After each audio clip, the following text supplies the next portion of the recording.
প্রথমবারের মতো এইচএসসি কেন্দ্রে পুলিশের বডি অন ক্যামেরা। অর্থাৎ আপনারা তো জানেন কালকে অর্থাৎ বৃহস্পতিবারে গতকালকে হচ্ছে এইচএসসি পরীক্ষা অনুষ্ঠিত হয়েছে।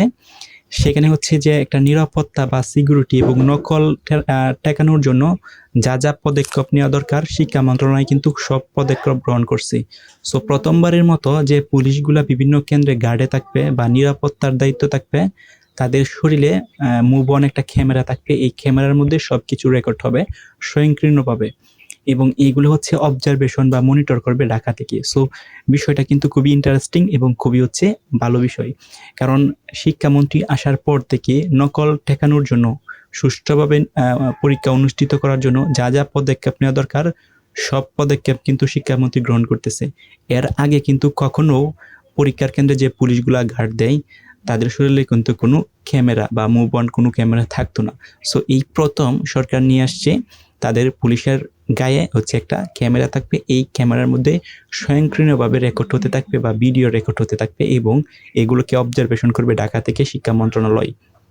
সো এই বিষয়টা আপনাদের কাছে কেমন লাগছে?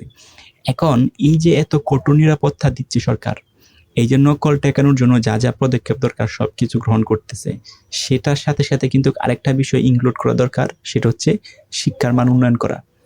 তো শিক্ষার মান বিগত সালে যেরকম ছিল তার চেয়ে যদি ডেভেলপ না করতে পারে, তাহলে শুধুমাত্র নকল ঠেকালেই, শুধুমাত্র সিকিউরিটি ইনশিওর করলেই শিক্ষাকে আরো সামনের দিকে এগিয়ে নেওয়া যাবে না। কারণ শিক্ষা মানেই হচ্ছে শিক্ষাকে আরো ভালোভাবে সামনে দিয়ে নিয়ে দিতে হবে। সো ডেফিনেটলি ভালো সরকার থেকে বা শিক্ষা মন্ত্রণালয় থেকে বা শিক্ষামন্ত্রী যে বিষয়গুলো করতেছে নকল ঠেকানোর জন্য বা পরীক্ষার কেন্দ্রগুলোকে নিরাপত্তা দেওয়ার জন্য, এটা ডেফিনেটলি ভালো কাজ, ভালো উদ্যোগ।